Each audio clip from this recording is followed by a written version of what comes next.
नमस्कार, सुप्रभात। राजस्थान में आपका स्वागत है। मैं हूं आपके साथ माजिद अंसारी। इस वक्त की बड़ी खबर आ रही है उदयपुर से, जहां पर चलती ट्रक में आग लग गई है। नेशनल हाईवे 8 पर यह हादसा हुआ है। ट्रक जलकर खाक हो गया है। खेरवाड़ा के बंजरिया के पास ये हादसा हुआ है। नेशनल हाईवे पर लंबा जाम लग गया है। शॉर्ट सर्किट से आग लगी बताई जा रही है। तो आपको बता दें कि उदयपुर में एक ट्रक में भीषण आग लग गई है। नेशनल हाईवे 8 पर यह हादसा हुआ है। ट्रक जलकर पूरी तरह से खाक हो गया है। खेरवाड़ा के बंजारिया के पास यह हादसा हुआ है। आपको बता दें कि नेशनल हाईवे पर लंबा जाम लग गया है उसकी वजह से, और आग लगने की वजह शॉर्ट सर्किट बताई जा रही है।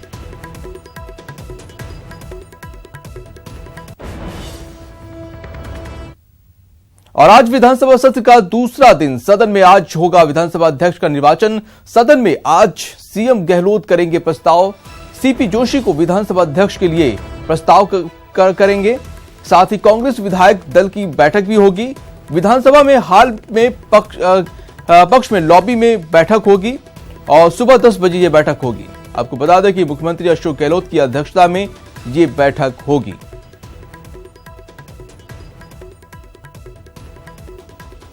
तो आज विधानसभा सत्र का दूसरा दिन है और सबसे खास बात यह है कि सदन में आज विधानसभा अध्यक्ष का निर्वाचन होगा। सदन में आज सीएम अशोक गहलोत सीपी जोशी को प्रस्तावित करेंगे विधानसभा अध्यक्ष के लिए, और साथ ही कांग्रेस विधायक दल की भी बैठक होगी और जिसकी अध्यक्षता सीएम अशोक गहलोत करेंगे, और यह बैठक सुबह 10 बजे होगी। विधानसभा अध्यक्ष के निर्वाचन के लिए डॉक्टर सीपी जोशी ने कल नामांकन दाखिल कर दिया। सीपी जोशी के सामने किसी ने नामांकन नहीं भरा है, इसलिए जोशी सर्वसम्मति से अध्यक्ष बनना उनका लगभग तय है। सीपी जोशी आज अध्यक्ष पद संभालेंगे। आज विधानसभा की कार्रवाई शुरू होने के बाद अध्यक्ष के निर्वाचन की प्रक्रिया पूरी होगी और उसके बाद जोशी सदन में अध्यक्ष का पद संभालेंगे। सीपी जोशी के नामांकन में CM Ashok Gehlot, deputy CM Sachin Pilot और पूर्व सीएम वसुंधरा राजे भी मौजूद थी। साथ में उपनेता प्रतिपक्ष राजेंद्र राठौर सहित तमाम विपक्ष के भी कई विधायक मौजूद रहे।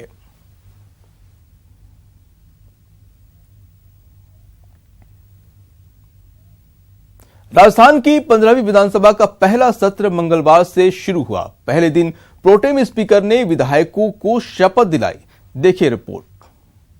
ईश्वर की शपथ लेता हूँ, शपथ लेता हूँ, शपथ लेता हूँ, शपथ लेता हूँ, ईश्वर की शपथ लेता हूँ। 15वीं विधानसभा सत्र का पहला दिन नव निर्वाचित सदस्यों की शपथ के नाम रहा। प्रोटेम स्पीकर गुलाब चंद कटारिया ने सभी विधायकों को शपथ दिलाई। सबसे पहले CM Ashok Gehlot, deputy CM Sachin Pilot, उसके बाद कैबिनेट के सदस्यों और फिर एक एक कर कुल 197 सदस्यों ने विधानसभा की शपथ ली। जबकि गूढ़ा मलानी से विधायक हेमाराम चौधरी की शपथ नहीं हो पाई, तो प्रोटेम स्पीकर गुलाब चंद कटारिया सोमवार को ही राजभवन में शपथ ले चुके थे।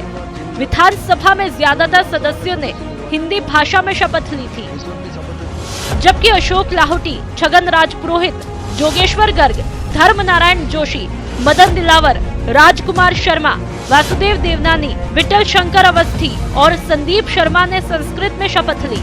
वहीं कांग्रेस के 2 विधायकों जाहिदा खान और प्रशांत बैरवा ने अंग्रेजी में शपथ ली। कुछ विधायक राजस्थानी में शपथ ग्रहण करना चाहते थे, लेकिन प्रोटेम स्पीकर ने मना किया, तो विधायक ने मुंह पर पट्टी बांधकर विरोध जताया। वहीं भारतीय ट्राइबल पार्टी के दोनों विधायकों ने प्रकृति के नाम पर शपथ लेकर सभी को आकर्षित किया, जबकि आदर्श नगर से विधायक रफीक खान ने खुदा और ईश्वर दोनों के नाम पर शपथ ली। वहीं मेड़ता से विधायक इंदिरा और बगरू से विधायक गंगा देवी को प्रोटेम स्पीकर ने एक एक शब्द बोलकर विधानसभा की शपथ दिलवाई, तो दिव्यांग विधायक बाबूलाल कठुमर को उनकी मेज से ही शपथ लेने की अनुमति दी गई। शपथ के बाद सदस्यों ने जयकारे भी लगाए।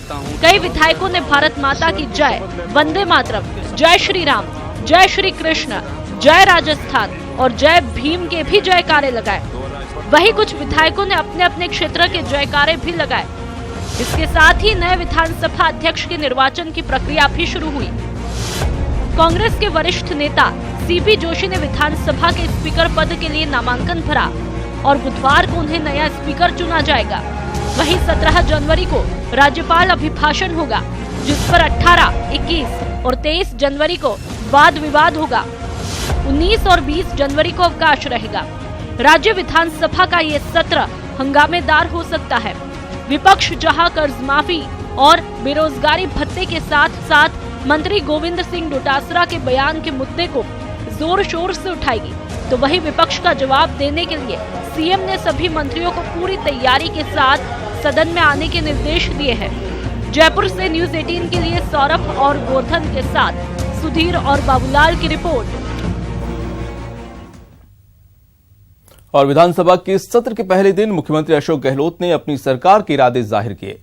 मीडिया कर्मियों से बातचीत में गहलोत ने कहा कि उनकी सरकार गरीब, जरूरतमंद और पिछड़ों के कल्याण के लिए काम करेगी और सबको साथ लेकर प्रदेश में विकास की रफ्तार को तेजी से आगे बढ़ाया जाएगा।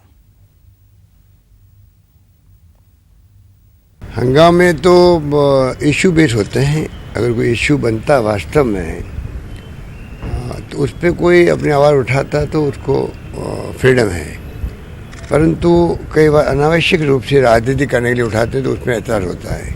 ये लोकसभा, ये विधानसभा में होता है। मैं समझता हूँ कि लोकतंत्र में बोलने की आज़ादी सबको होनी चाहिए, पर जनता के हित की बात करना हमारी प्रायोरिटी होनी चाहिए। विधानसभा चुनाव के बाद कांग्रेस और बीजेपी ने लोकसभा चुनाव को लेकर भी मोर्चाबंदी तेज कर दी है। मिशन 25 में जुटी कांग्रेस उम्मीदवारों का पैनल तैयार कर रही है, वहीं बीजेपी के रणनीतिकार भी 2014 दोहराने में कोई कसर नहीं छोड़ रहे हैं। बात हाड़ौती की करें तो यहां दोनों दल आमने सामने चुनौतियां हैं। विधानसभा चुनाव से ठीक पहले कांग्रेस के पूर्व सांसद इजराज सिंह का बीजेपी का दामन थामने का असर अब दिखने लगा है। उनकी पत्नी ने लाडपुरा से विधानसभा चुनाव में जीत दर्ज कर इजराज सिंह की बीजेपी की पारी को और मजबूत कर दिया, जिसके बाद कोटा बूंदी लोकसभा सीट के लिए कांग्रेस अब मजबूत चेहरे की तलाश कर रही है। इलाके में कांग्रेस के दिग्गज माने जाने वाले शांति धारीवाल, भरत सिंह, राम नारायण मीणा विधानसभा पहुंच गए हैं और पार्टी विधायकों को लोकसभा चुनाव लड़वाने का रिस्क नहीं लेना चाहती। यही कारण है कि जिला कांग्रेस कमेटी की बैठक में भी कोई एक राय नहीं बनी। हालांकि जिले के प्रभारी मंत्री जीत का दावा कर रहे हैं। नए नए काम लेकर आ रहे हैं सिर्फ वोट के लिए, लेकिन जनता समझ गई है कि बीजेपी सिर्फ जब वोट आने लगते हैं, चुनाव आने लगते हैं, तब अपनी रणनीति बदलती है। अब जनता की रणनीति बदल चुकी है, जनता कांग्रेस के साथ खड़ी है। वहीं इजराज सिंह की एंट्री ने बीजेपी की भी आंतरिक राजनीति में उथल पुथल मचा दी है। बीजेपी अब इस दुविधा में है कि सांसद ओम बिरला पर फिर से दांव लगाया जाए या इजराज सिंह को मौका दिया जाए। इसके अलावा 3 बार विधायक रहे भवानी सिंह राजावत और पूर्व विधायक प्रहलाद गुंजल की दावेदारी की भी चर्चाएं तेज हैं। हालांकि ओम बिरला इलाके में काफी सक्रिय हैं। हमारे यहाँ पार्टी तय करती है, संसदीय वोट तय करती है कि भारतीय जनता पार्टी का कौन उम्मीदवार बने। पार्टी जिसको उम्मीदवार बनाती है, हम सब मिलकर उसके लिए काम करते हैं और निश्चित रूप से पार्टी की यही ताकत है कि इतना बड़ा परिवार हम एक साथ मिलकर, सबके साथ मिलकर काम करने का काम करते हैं। इधर झालावाड़ को लेकर भी पार्टी में पेंच है। बीजेपी आलाकमान ने पूर्व सीएम वसुंधरा राजे को राष्ट्रीय उपाध्यक्ष बनाकर झालावाड़ से लोकसभा चुनाव लड़ाने के संकेत दिए हैं, जबकि वसुंधरा राजे के बेटे दुष्यंत सिंह फिलहाल यहां से सांसद हैं। कुल मिलाकर हाड़ौती की दोनों लोकसभा सीटों पर उम्मीदवारों के चयन को लेकर कांग्रेस और बीजेपी पसोपेश में है। न्यूज 18 के लिए कोटा से शाकिर अली की रिपोर्ट। वसुंधरा सरकार में संसदीय सचिव रहे और वर्तमान में महवा से निर्दलीय विधायक ओम प्रकाश हुड्डा की दलित पॉलिटिक्स से मंत्री ममता भूपेश की भावनाएं आहत हैं। इन दोनों 30 दिसंबर का एक वीडियो वायरल हो रहा है, जिसपे महिला एवं बाल विकास मंत्री ममता भूपेश मंच पर हुड्डा को जाति का पाठ पढ़ा रही हैं। दरअसल हुड्डा दलित पॉलिटिक्स कर रहे थे। कभी वो बीच सड़क पर बैठकर बूट पॉलिश करते थे, तो कभी बैरवा जाति के घर या कभी वाल्मीकि समाज के व्यक्ति के घर खाना खाते हुए नजर आते थे। मंत्री ममता भूपेश ने महुआ में बैरवा दिवस के कार्यक्रम में विधायक हुड्डा को जमकर खरी खोटी सुनाई।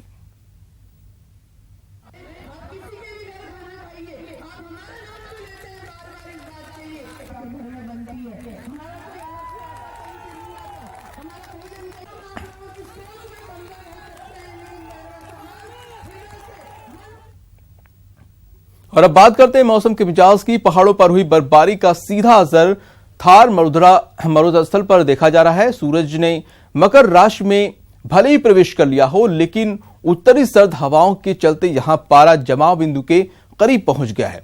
बर्फानी हवाओं की बदौलत ग्रामीण इलाकों में फसलों पर बर्फ की चादर बिछने लगी है। आलम यह है कि धूप निकलने के बाद भी लोग अलाव का सहारा लेते दिखे।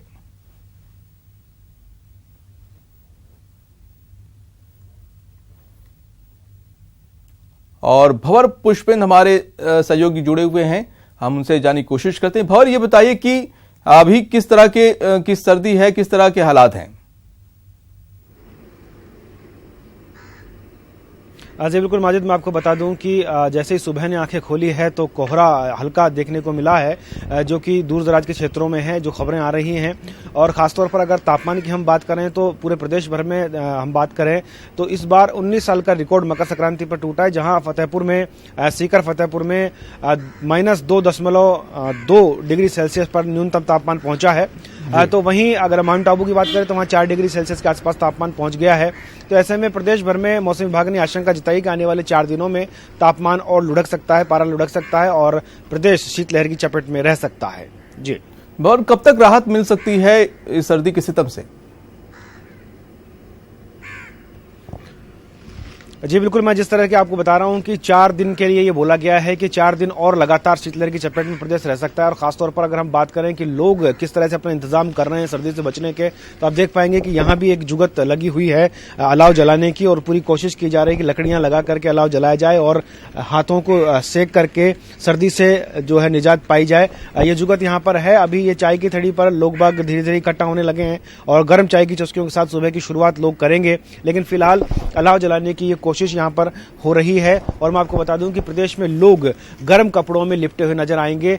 बाहर सुबह बहुत कम संख्या में लोग निकल रहे हैं। मॉर्निंग वॉक पर जो लोग जाते थे वो कम संख्या में बाहर आ रहे हैं, क्योंकि जिस तरह से मौसम विभाग ने चेताया कि आने वाले 4 दिनों में पारा और लुढ़क सकता है और प्रदेश भर में जो शीतलहर है उसका प्रकोप देखने को मिल सकता है। ऐसे में अगर फसलों की बात करें तो ये जो पारा लगातार नीचे जा रहा है वो कहीं ना कहीं फसलों के लिए अगर ज्यादा नीचे लुढ़कता है तो फसलों के लिए नुकसानदायक भी साबित हो सकता है। जी, बहुत ये जो आप वहां पे लोग सर्दी से बचने के तमाम उपाय कर रहे हैं, उनसे जानने की कोशिश करिए कि कितनी परेशानी हो रही है और उनकी रोजमर्रा की जिंदगी पर कितना असर पड़ा है। जी बिल्कुल, आप देखिए ये अलाव यहाँ पर जलने लगा है और आप देख पाएंगे। चलिए, ये जो लोग हैं वो यहाँ पर पहुंचे हैं और अलाव के ठीक इधर मैं आपको दिखाना चाहूंगा जो चाय है वो गर्मा गर्म चाय यहाँ पर तैयार की जा रही है और जो चाय बना रहे हैं उन्हीं से हम बात कर लेते हैं। किस तरह की सर्दी है, कैसा मौसम है फिलहाल? सर्दी तो जोरदार ही पड़ रही है। अब तो मतलब संक्रांत से वैसे कम हो जाती है, लेकिन अभी 3-4 दिन से और ज्यादा हो गई। कल तो इतनी ज्यादा थी कि मतलब घर से निकलना मुश्किल हो गया था।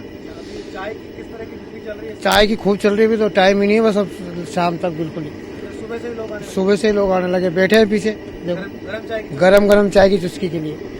आप देख सकते हैं गर्म चाय की चुस्कियों का लोग इंतजार कर रहे हैं, लोग बैठे हुए हैं यहाँ पर और थोड़ी देर में जब ये चाय बनकर तैयार हो जाएगी, चाय अभी उबल रही है, स्टोव के ऊपर चल रहा है काम चाय बनने का। लेकिन सर्दी की अगर हम बात करें तो सर्दी का जो आलम है वो कहीं ना कहीं अभी भी सितमगर बना हुआ है और प्रदेश भर के अंदर जो सर्दी का आलम है वो कमोबेश सब जगह एक जैसा ही है।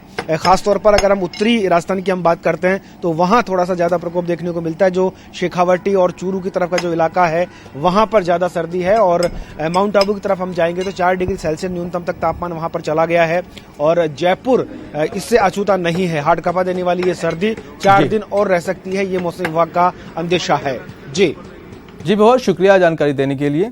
तो सर्दी का सितम लगातार जारी है और आउट ऑफ कंट्रोल होते स्वाइन फ्लू की बात करते हैं। तो स्वाइन फ्लू का कहर जारी है, मरने वालों का आंकड़ा भी बढ़कर 36 हो गया है। कल 4 लोगों की मौत हो गई, 51 नए पॉजिटिव केस सामने आए हैं। पॉजिटिव मरीजों का आंकड़ा भी बढ़ता जा रहा है और 905 हो गई है पॉजिटिव मरीजों की संख्या। जोधपुर, जयपुर समेत 14 जिलों पर स्वाइन फ्लू का प्रकोप है। यहां पर तो स्वाइन फ्लू का कहर लगातार जारी है, उससे राहत मिलती नजर नहीं आ रही है। मरने वालों का आंकड़ा भी बढ़कर 36 तक पहुंच गया है और कल 4 लोगों की स्वाइन फ्लू से मौत हुई। 51 नए पॉजिटिव केस सामने आए हैं और मरीजों का आंकड़ा भी बढ़कर 905 तक पहुंच गया है।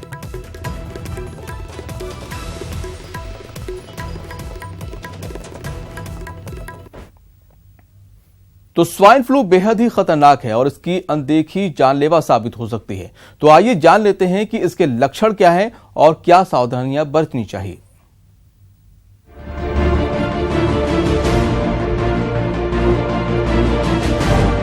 आपको बता दें कि स्वाइन फ्लू एक जानलेवा बीमारी है। इसके लक्षणों में सर्दी, जुकाम, सूखी खांसी, थकान, सिर दर्द, आंखों से पानी और सांस फूलना है, जबकि ज्यादा संक्रमण में बुखार तेज हो जाता है। ऐसे में क्या सावधानी बरती जाए, अब वो जान लीजिए। खांसते और छींकते समय टिश्यू का इस्तेमाल जरूर करें। वहीं बाहर से आकर हाथों को साबुन से अच्छी तरह धोना चाहिए। स्वाइन फ्लू वाले मरीजों को हमेशा मास्क पहनना चाहिए और घर में ही रहना चाहिए, जबकि दूसरे लोगों को स्वाइन फ्लू के लक्षण वाले मरीजों के क्लोज कांटेक्ट से बचना चाहिए। तो हमारी आपको राय है कि स्वाइन फ्लू से डरने की बजाय prevention is better than cure को फॉलो करें। Bureau report, news 18 network. और अब बढ़ते अगली खबर पर। पूर्व विधायक और पूर्व राज परिवार की सदस्य दिया कुमारी के 21 साल पुराने प्रेम विवाह का कल कानूनी अंत हो गया। जयपुर के पारिवारिक न्यायालय क्रम 1 ने दिया कुमारी और उनके पति नरेंद्र सिंह के तलाक को मंजूरी दे दी। कोर्ट ने टिकरी आदेश में कहा है कि अब दोनों पति पत्नी नहीं है। गौरतलब है कि नरेंद्र सिंह और दिया कुमारी ने आपसी सहमति से तलाक लेने के लिए फैमिली कोर्ट में प्रार्थना पत्र दायर किया था।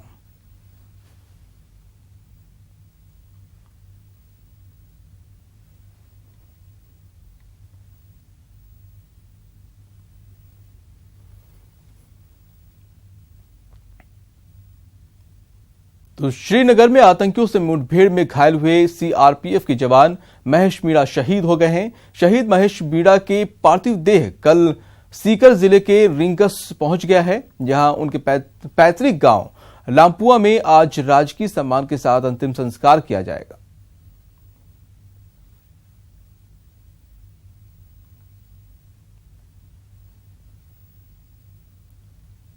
इससे पहले शहीद महेश मीणा के पार्थिव देह को जयपुर लाया गया, जहां जयपुर पहुंचने पर एयरपोर्ट पर शहीद को श्रद्धांजलि दी गई, जहां मंत्री प्रताप सिंह खाचियावास समेत सीआरपीएफ, जिला प्रशासन और पुलिस के आला अधिकारी मौजूद रहे। श्रद्धांजलि के बाद पार्थिव देह को उनके पैतृक गांव लामपुआ के लिए रवाना कर दिया गया।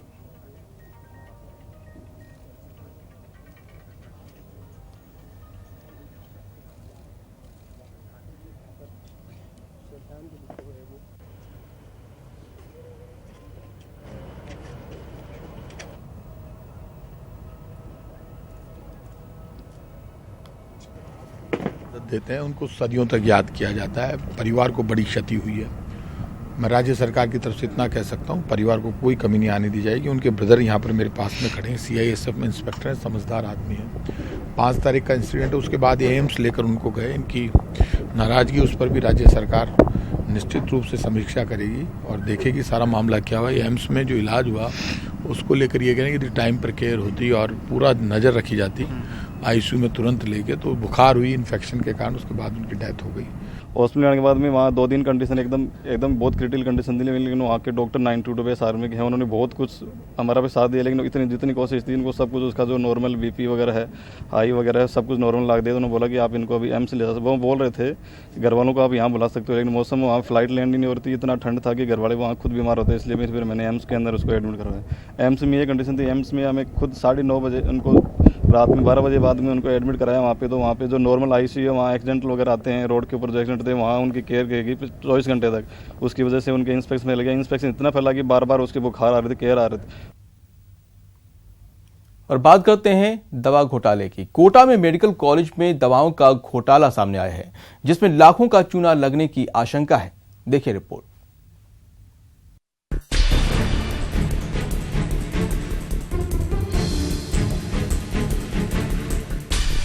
कोटा में एक बार फिर दवा घोटाले ने प्रशासन की नींद उड़ा दी है। यहां मेडिकल कॉलेज से जुड़े एमबीएस और न्यू मेडिकल कॉलेज अस्पताल में दवा सप्लाई की प्रक्रिया एक बार फिर सवालों के घेरे में है। यहां अस्पतालों में पेन किलर दवाओं की सप्लाई में लाखों का गड़बड़ झाला सामने आया है, जिसके बाद विभाग अब अपने स्तर पर कार्रवाई कर मामले को दबाने की कोशिश में जुटा है। वहीं औषधि नियंत्रक विभाग ने दवा सप्लाई पर रोक लगा दी है, जबकि एमबीएस अस्पताल प्रशासन ने 2 फार्मासिस्ट्स को नोटिस थमाकर इन दवाओं पर बैन लगा दिया है।